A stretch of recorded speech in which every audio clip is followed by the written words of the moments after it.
personalities do kind of intimidate a few people, so consider me one of those, Karan. But thank you.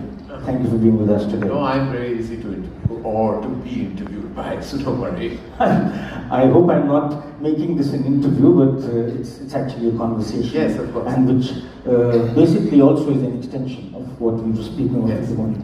So Karan, you've spent your life telling stories that have shaped how nation imagines romance, relationships and family. But you know, in the context of where we're living today, what does love actually mean to you beyond the screen, beyond that spectacle?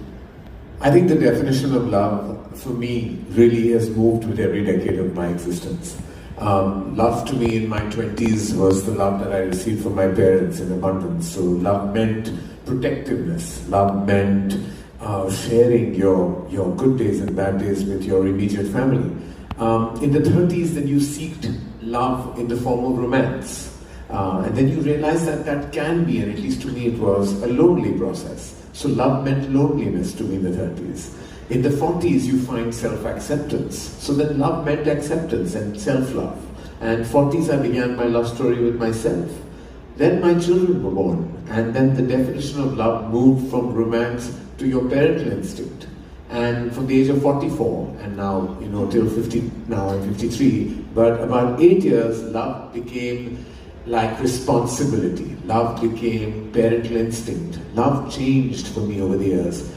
But broadly, if I have to define love, it's always truly just meant companionship. I think we add layers of romance and intimacy, attraction, but eventually I think two people in any relationship can only thrive on companionship. I think the line in my very first film, which was said with true hallmark honesty, resonates even today कि अगर आप किसी के दोस्त नहीं हो सकते तो वो रिश्ता आपका प्यार में बदल ही नहीं सकता. So I believe very simply today also love is friendship and companionship. Beautifully answered, and it also actually helps us understand that it's an emotion which changes with time and also with people that you are in love with or people that you love. So to the context of weddings, Karan, you've seen so many weddings, you know, at a very large scale, at times very extravagant, and also instances in shadis that are very emotional. I'm sure you've seen all of that up very close because you've seen weddings in more than one way. So what is the one thing, if I may ask you, that you think most of the people forget to honor, to recognize